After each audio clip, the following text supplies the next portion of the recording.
All right. Now you can see on your screen exam tips.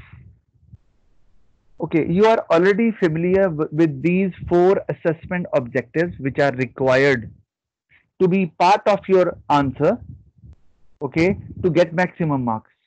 Examiner always looks for these four assessment objectives.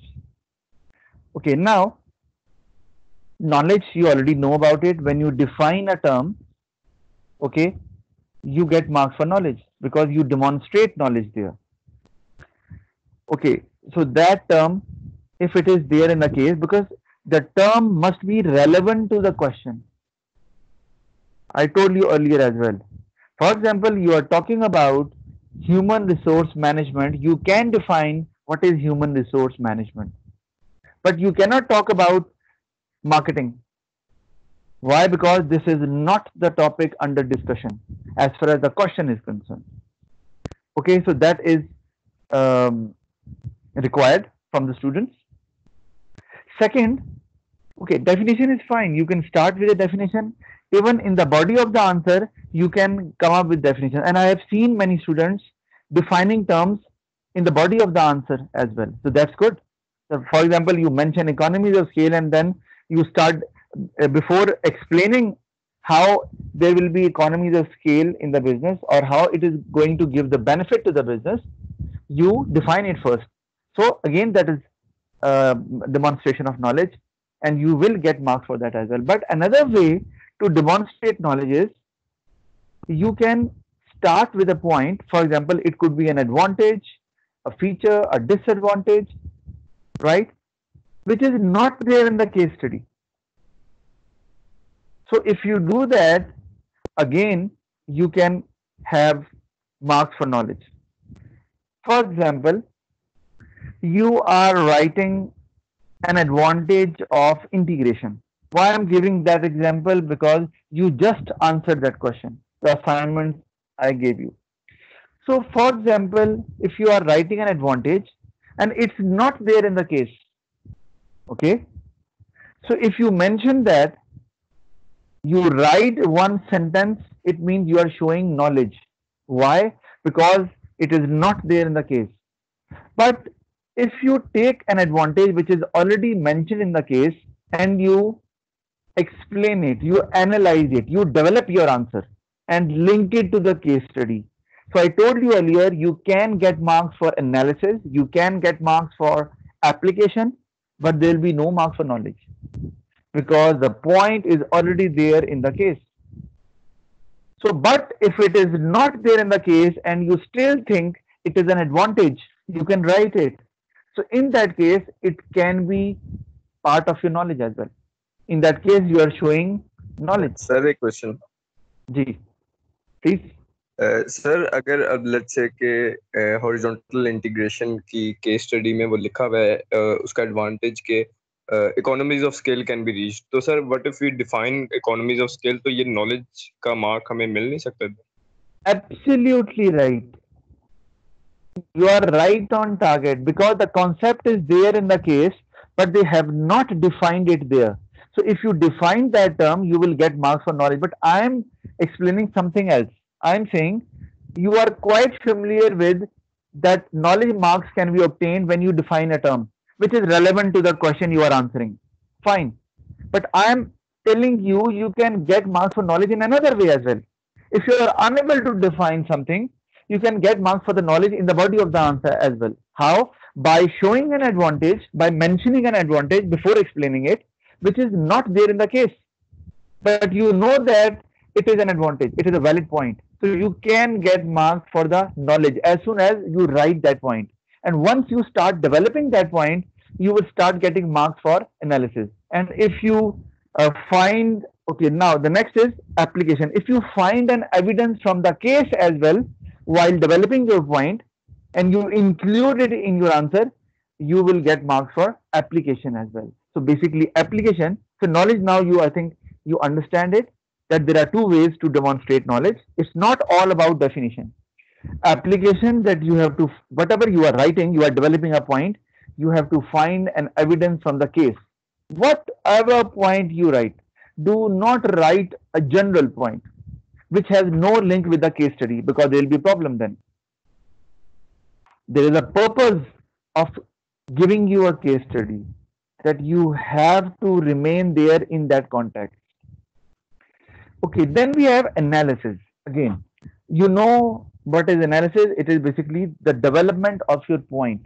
But I have observed that many students still they are not able to develop the point in a way examiner wants. And that is why I have written in front of analysis what? Series of arguments. Now I'm going to demonstrate that how series of arguments can be part of your answer. Let me show it to you. For example, I'll write it there. For example, autocratic style. Sorry, I think black ink would be more suitable. For example, autocratic style is being followed in a business in that given case study, which is there. For example, so autocratic style is being followed, and now you are going to write the effects of following that style. Okay, so what will happen? You write a negative impact of having autocratic style.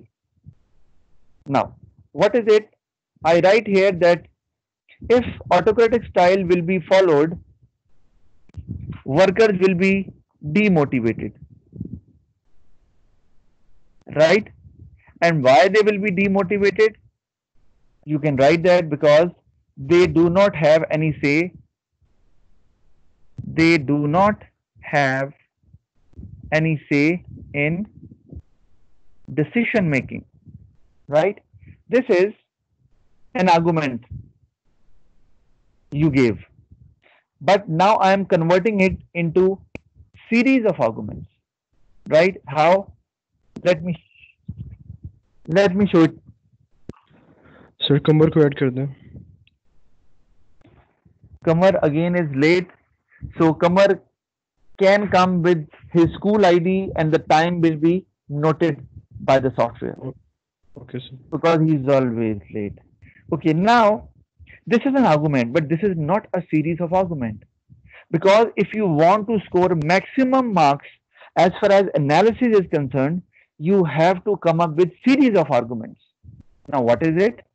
Series of arguments means that your point will remain the same, but you will develop it extensively. Okay, now how we do it? Let me show it to you. Now, so when you say employees will get demotivated, so I'll write there will be high labor turnover. Okay, high labor turnover. So what will happen? Now I write it here. Again, you wrote that high labor turnover will be there. Again, this is an argument. So I extended that. Now again, after high labor turnover, what will happen? Again, I can write further. When higher labor turnover will be there, so it means more recruitment cost. And you can develop that because if every now and then workers leave, so you have to hire more workers. So it will involve a lot of recruitment cost. So I can replace it with higher recruitment cost. You can go, there are many other ways as well. Higher labor turnover can go, you can divert your answer towards bad image as well. Okay, leading to, let me just complete that and then I'll talk about that as well. Okay, higher recruitment cost is there. So when higher recruitment cost will be there, what will happen then? It will reduce the amount of profit earned by the business, right? So I write here reduced profit. Okay, reduced profit is there. So what am I doing? I am actually explaining the same point but I am extending it by linking one point with the other. But my focus is the same, that is autocratic style. And I am telling the effect one after the other. Okay, so when reduced profit will be there, and you can go even further. Now, reduced profit, you can stop there as well. This is a series of arguments, and I'm telling you, that is why I keep on telling you that it's not about writing too many points, because you people write too many points to lengthen your answer. It's not about that. It's about developing your point effectively. So if you develop one point, but along with series of arguments, you can get maximum marks as far as analysis is concerned. Even if you write fewer points, it will save your time as well, and it will make your answer look good. And the examiner will be happy. Number कह रहा है आपने उसे add नहीं किया. तो कंबर late आते हैं हर दफा ही. सुनो We सर know कर that. दे कोई बात नहीं. Okay, all right. Now, so can anybody tell me, can we go further? After reduced profit, you can stop there. And this is a good series of arguments you gave. And I'm telling you, you can get 3 marks for analysis, or even 4 as well, depending on how long you go, how better you develop. This is what we call development or further development or series of arguments. Now, can anybody tell me, can we move forward? Can we get another argument? Shareholders की. Very good. That's right. Great. And who was there? Abhiha sir. Abhiha, great. So yes, it means reduced profit means you can write unhappy shareholders. But remember that if it is a public or a private limited company, otherwise not. Because you need to see that whether the case is about a public limited company or a partnership or a sole trader. Unhappy shareholders.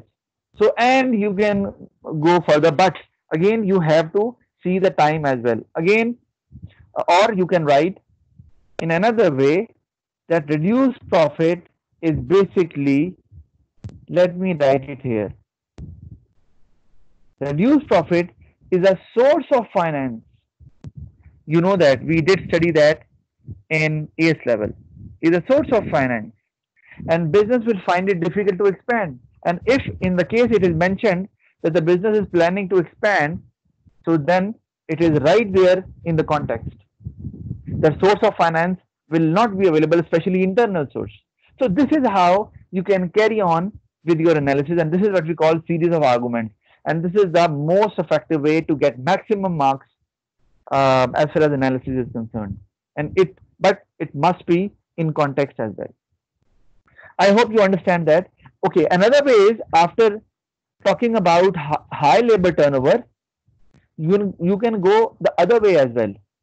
High labor turnover will spread a bad image in the market, so good workers may not like to work in the organization, and the business will struggle to find good workers, and this will affect the quality of the product being produced or the quality of the service being provided to the customers, and customers will get annoyed, they will become unhappy, and they will not buy from the same business, again resulting in reduced profit. Again, so you can link it that way as well: reduced profit, unhappy shareholders, and stuff like that.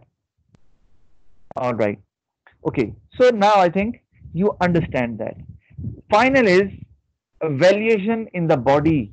I have written is important. Evaluation in the body is important because you cannot get all marks there right at the end. I told you, as the marks increase, the marks for evaluation also increase. So for a 20-mark question, there are 10 marks for evaluation, half the marks of the question. Can you imagine that? So it means you have to follow that technique, that while writing your answers, you have to come up with evaluation as well. And I gave that example to one of the students as well. Let me give you again. For example, there is a staircase in your house and you want to go to the top. So you plan to go quickly, all right? You will jump onto the staircase, and the purpose is okay, I'll move swiftly and I will reach to the top early. This is the advantage. Now, this is an advantage, but problem is you can develop that. Okay, when I'll reach to the top early, I'll be able to complete my job earlier. Okay, but problem is now if you write, you have to negate that as well. Negate the positive argument you gave for the speed. Okay, for again jumping onto the staircase quickly. Problem is you can get hurt. So again, my focus is the same. Focus is that speed. Okay. So if you move quickly on the staircase, which is there in your house, yes, you can save time, but at the same time, you may get hurt. Okay. And now it may take more time because then you will stay there for a while because now uh, your body part is hurting. So, or is hurt, sorry. So it means it will take more time to reach to the top. Or you may never reach to the top. Why? Because maybe the injury is severe and you have to go to the hospital. So this is evaluation. Remember. So the advantage I gave, the argument I gave for the speed I will apply, I have actually negated that as well. That there is a disadvantage as well for that quick movement on the staircase. This is evaluation. So similarly, if you are actually explaining a disadvantage, you can negate that as well. But do not come up with another advantage. No, this is wrong. Focus should be there. It should be the same. So again, you can negate that and you can tell that, but there is an advantage as well. So you can write that in that way as well. For example, you are moving in a car quickly and your speed is very high. So you can say, you can meet with an accident. An accident can occur. This is a disadvantage. So maybe a death can occur, or you need to go to the hospital. A lot of hospital bills will be there which you need to pay. So whatever. This is a disadvantage. But on the same point, you can give an argument against it as well. This is what we call negating the argument you gave earlier.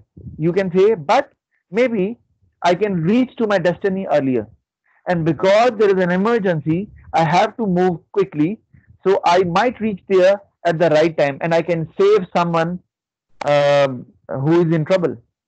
So this is again what I did. I mentioned the disadvantage of fast driving, but again, by having the same focus, I mentioned the positive side of it as well. This is evaluation. I hope now you understand that, and I'm telling you, when you write your evaluation, because evaluative comment comes at the end of the question. And remember, evaluative comment is all about addressing the question. Because, for example, the question I gave you in assignment number 2, you were explaining advantages and disadvantages. Fine. But at the end, when you are about to mention your evaluative comment or about to write your evaluative comment, now it means that you are straight away addressing to the question now. So it means you cannot write in general. Okay, it is better to go with the takeover. And then you mention so many advantages. This is wrong. Because evaluative comment means that yes, you are giving an argument in favor or against, but you have to mention one strong point in favor of your argument. Only one. So it is better that that argument should not be the part of the body of your answer. Either it's a new argument and you need to make it solid, a strong point, or if it is already discussed in the answer of the question, it means the examiner has already given you marks for that. So you need to talk in detail about that point, which you have not done in the body of the answer. Then only you can get marks for evaluative comment. because this is again part of evaluation. And without a evaluative comment, your answer will not be considered complete in any case. And why I'm telling you, because in the next question, I want you to consider that as well. And you know that slowly I'm increasing the marks of the question as well. In the first assignment, I actually gave you 10-mark question, then a 12-mark question, and who knows, I'll give you maybe a 14-mark question in the next assignment. I'm thinking over it. Or maybe a 12-mark question, same. Let's see. I hope you understand this. Anybody who is okay, Sir, just a minute, and let me finish. One last thing: when you are giving your evaluative comment, you need to be there in context, and we call it applied evaluation. Again, you need to talk about that business or the problem. For example, I say in an evaluative comment that the main issue of the business is higher cost, and they are not able to cover that. And if they won't able to cover that, there will be a cash flow problem, and business will eventually be closed down. So what I did, I actually selected that cost issue, and I actually made it strong, made it big, that it will lead to closure of the business. See, this is how you do it in your evaluative comment. Okay, and so with integration, you might be able to reduce your cost because of economies of scale. It will help business reduce its average cost.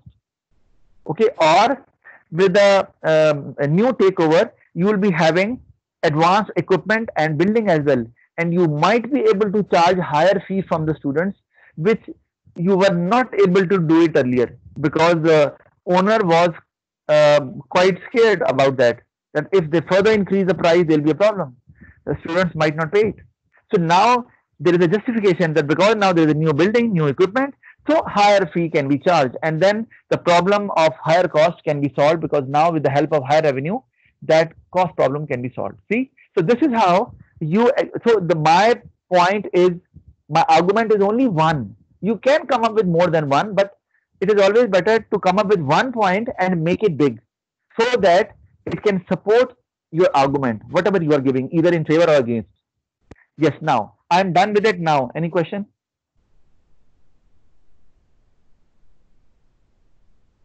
Yes, somebody was talking about. Somebody was asking question. Anybody? Or should I move forward?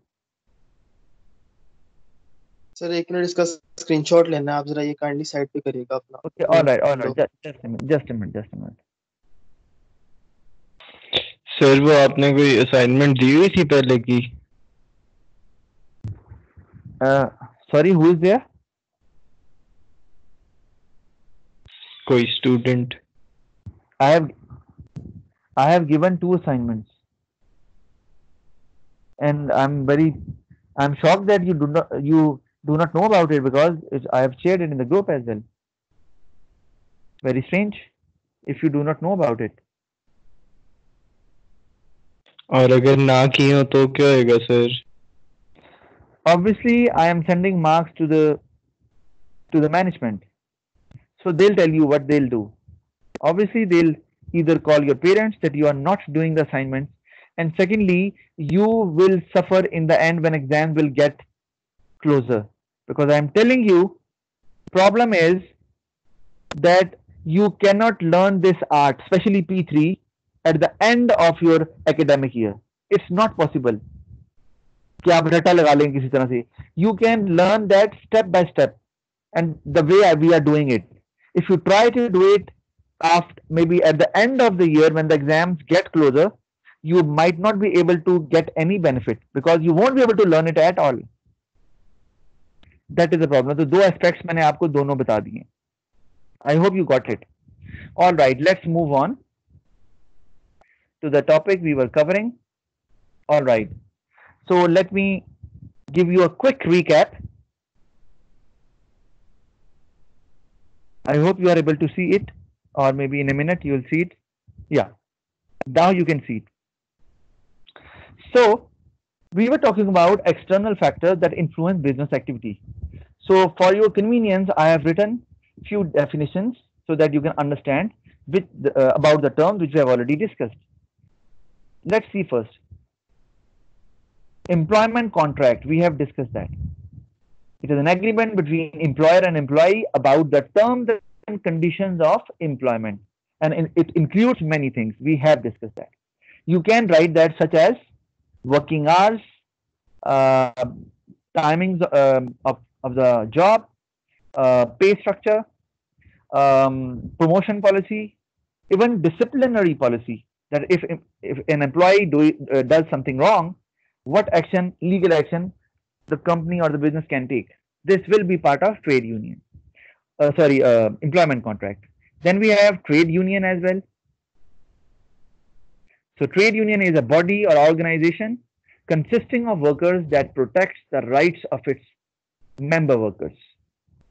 And I told you earlier, Talal actually had a question at the end of the class the other day that all workers they pay membership fee and in fact an annual fee to the trade union. So Talal was having a question that why they pay that amount because how in what way trade union is going to spend that amount. So I told him that why because sometimes there's a disagreement between management and the employees. So trade union is there to take action, and one of the strongest action is to call on a strike. So they stand outside the body or outside the building of the business, and they stay there putting up with their placards, and they tell other people that how injustice is taking place in that organization. So that is about trade union, and for that to organize that rally or to organize such a huge gathering, the amount needs to be spent, right? So that amount will be there in the trade union, and that is the annual fee paid by the employees on annual basis, right? So again, sometimes you need to take a legal action as well. So you need to hire a lawyer as well to file a case in the court against the business, right? So again, you know that you have to pay a certain amount to the lawyer as well as a fee. So again, trade union requires a certain amount as well. Okay, and another term which is there, so I explained that as well, external factors, factors that exist in the environment where business operates and are beyond the control of the business that influence business activity. We have discussed all these terms in the other lesson as well. Okay, let me now give you a quick recap so that we can move on. All right, so we were talking about external factors that influence business activity. We did talk about technology as an external factor, its positive and negative impact on business. And those who miss my class, they can see my channel. So videos have been uploaded over there. So Ramesh or any other student can see the channel and can see the videos as well. Then government is there, and how government is an external factor because government passes laws, and those laws can be related with employees, and we call them employment practices laws. Okay, and those laws can be related to employment contracts, recruitment of workers, and termination of workers. It can be related with minimum wage, with wage offered to the workers as well. It should not be too low. It can be related with health and safety of workers at the workplace, so that their injury should not take place or their health should not be damaged. And then we have trade union as well, that there is a law there that workers have the right to become the member of the trade union. So again, it is protected by law. Then we did discuss about the laws which protect consumers as well, laws and consumer protection. And we talked about why consumers need to be protected and how it gives the benefit to the or the have an effect on the business. Okay, but the most important part, I told you earlier in the other class as well, the impact on business of these laws. See, the impact on businesses here as well, and the impact here as well. So these impact, because in the exams, examiner always asks for those impacts. Examiner will not ask you about mentioning different laws. No, not at all. Those laws might be mentioned there in the case study, but they'll talk about the how it would have an impact on the business which is given in the case study, right? So that is why this is very crucial. So it's there in my lessons as well. Now, the last section of the government as an external factor is laws and competition. So there are laws related to competition as well. Anybody who can give me an idea what these laws are for? Or okay, I can name the Sir, student who can. to avoid the formation of a monopoly. All right, very good, great.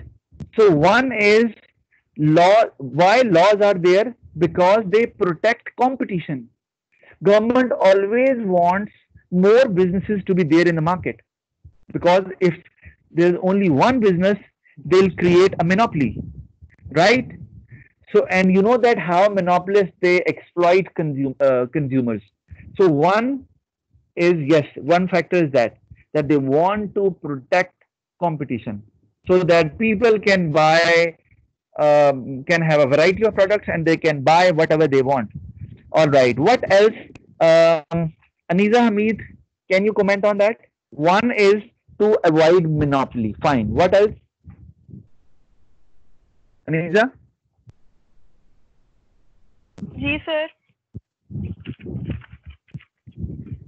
Please, can you comment on that? Why laws are there to protect competition? One is there. I mean, what does it mean? One is to avoid monopoly. What else? When you're having a competition with other businesses, how laws protect you as a business? Any idea?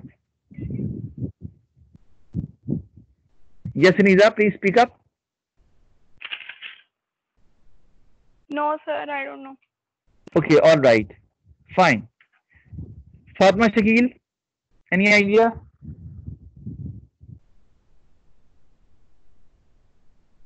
Fatma Shakil, are you there?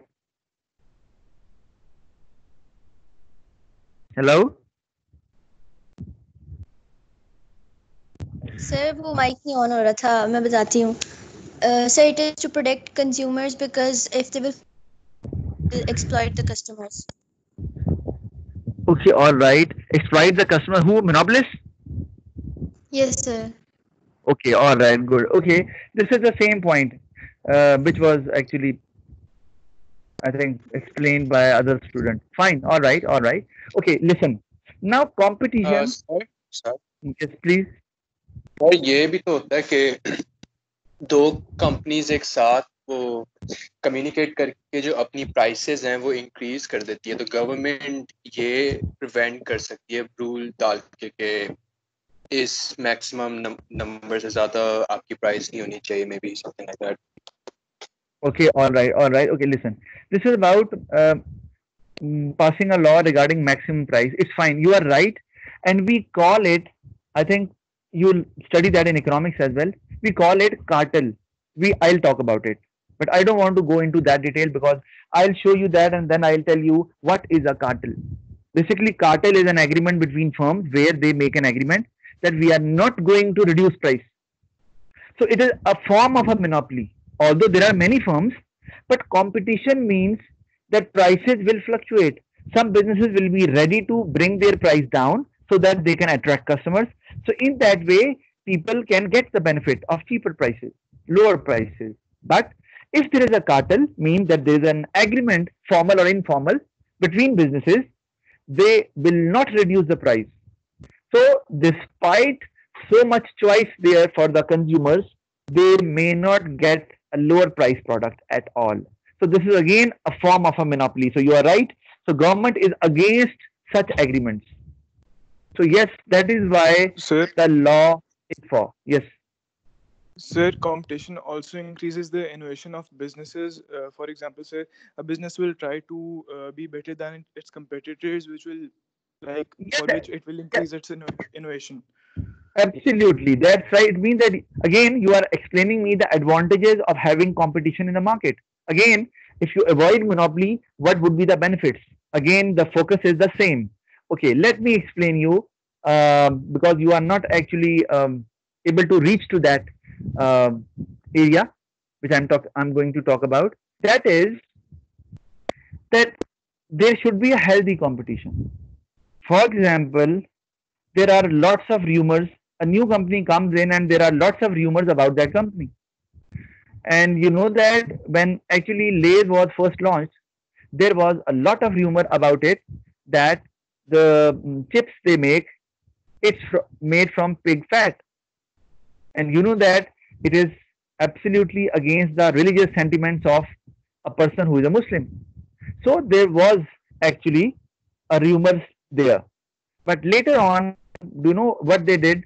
They actually, at that point of time, uh, they hired Junaid Jamshed and they picked him. Why? Because they realized that he was not a celebrity only, he was a religious scholar as well.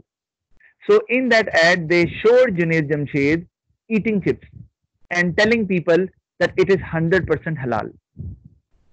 So this is how the businesses they do it. But if laws are not there, then every business will try to do it. So yes, rumors are there, but they can be spread through informal channels. But if laws are there, you cannot do it through formal channels. For example, TV. Through TV, you cannot show that your rival product is of low quality. And you know that laws are there, so you cannot show the brand name of your rival. You have to either blur it, it should not be visible. Although you might understand what which brand they are talking about in the advertisement if it is there on TV, but law is there to protect that you have to hide the name of the brand you are talking about.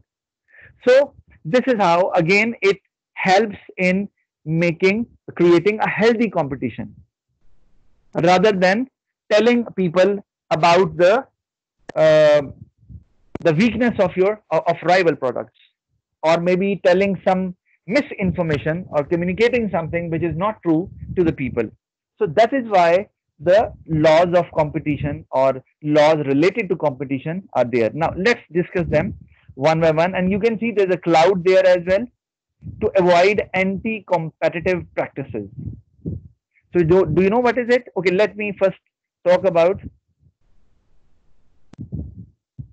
it, whatever we discussed earlier. Let's talk about it first.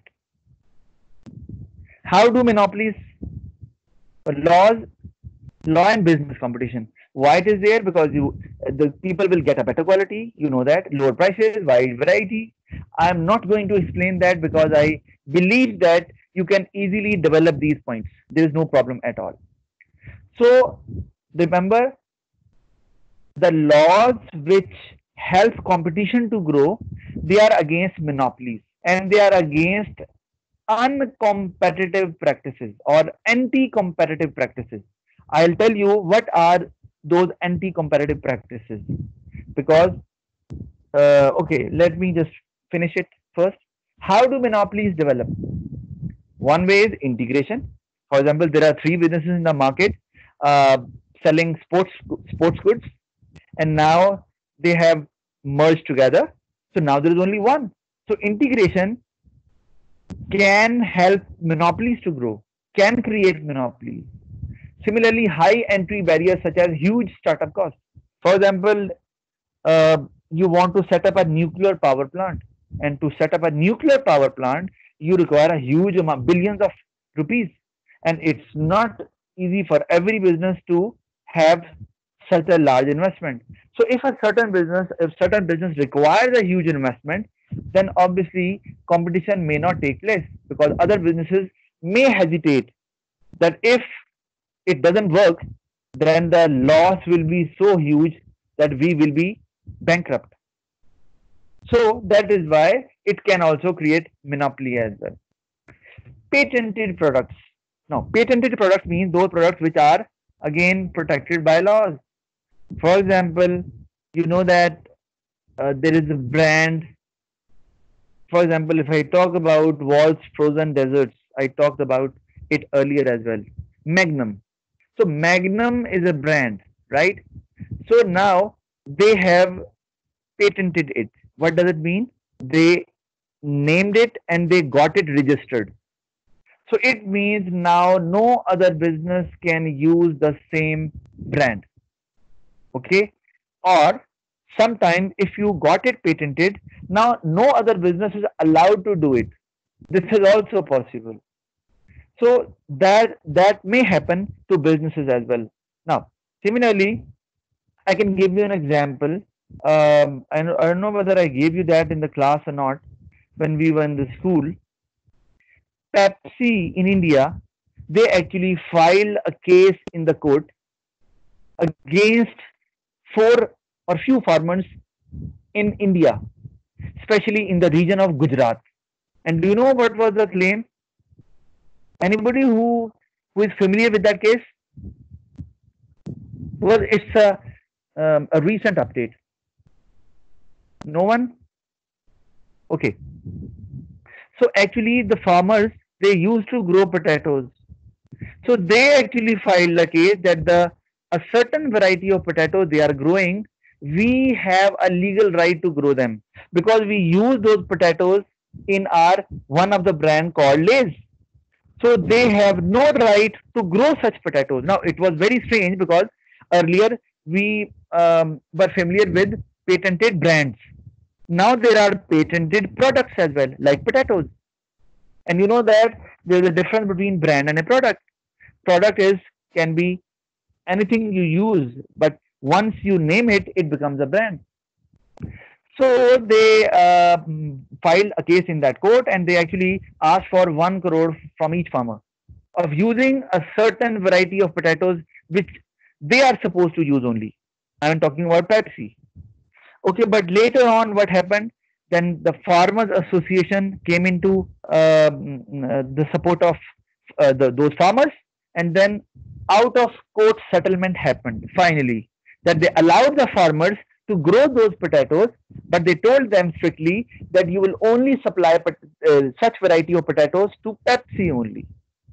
So then the case was taken back by Pepsi there as well.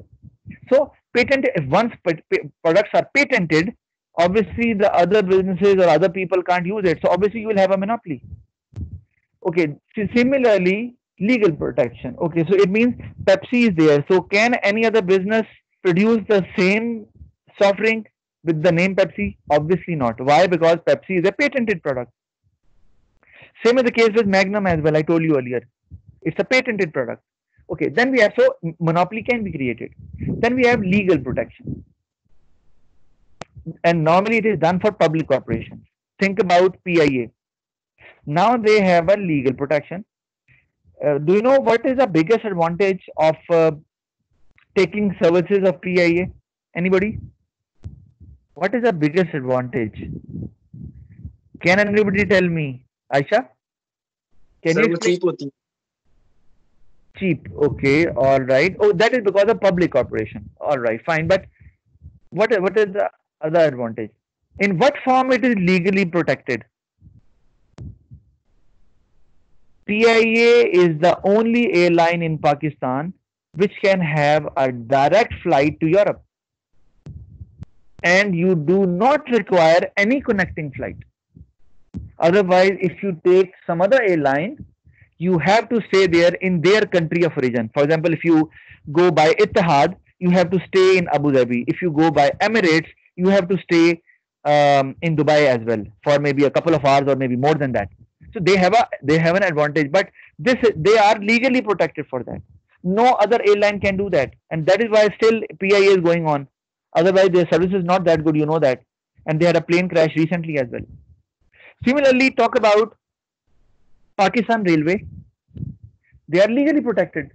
Although, despite the fact it is being run poorly, still people are bound to avail the services of Pakistan Railway because there is no competition. It's a monopoly, and they are legally protected by the government that no other private railway can use these railway tracks. Otherwise, people might switch to those private airlines.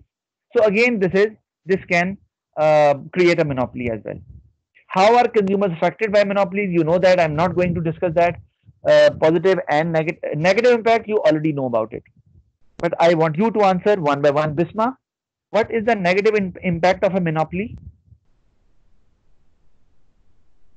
on consumers? Bisma Arun. Sir याद नहीं आ रहा. Okay. Danish Hussain. Sir नहीं पता sorry. All right. Okay, then Irtaza, can you comment on that? Irtaza, are you there or not? Should I move you? Yes, sir. Ji, Irtaza, please. Negative impact of monopoly on consumers.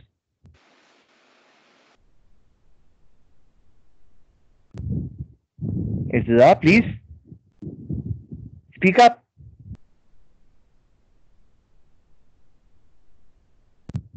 Sir उन्हें high price लेनी पड़ती है. All right. Higher price can be charged, poor quality products will be there because there is no competition and no variety at all for the consumers.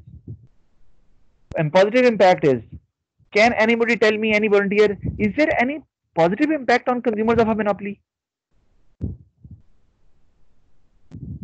Is there any? Any volunteer? Sir standardized product यानी वो आपको वो income gap के related इस तरह कुछ हो सकता है. Why they would go for standardized products? Because they know that there is no competition. Okay, let me tell you because time is running out. Positive impact, one, because now there is one single firm, so it must be operating on a larger scale and they will be achieving high economies of scale. So because their costs will be so low that they will be charging lower prices and despite that they will be getting higher profits. So lower prices can be passed on to consumers. Secondly, because they have a lot of profit, huge amount of profit in fact, so they can use it on research and development and they come up with new innovative products if they want to. So two positive impacts are there. New products can be developed because they have plenty of money to research, and second is their cost is too low, so they can pass on lower prices on to consumers. So uncomparative practices, we'll talk about it in the next class. That will be, and I hope that in the next class I will be finishing that chapter. I will upload that video soon on my channel and you can see it there. Thank you very much. I'll see you in the next class. चलो office.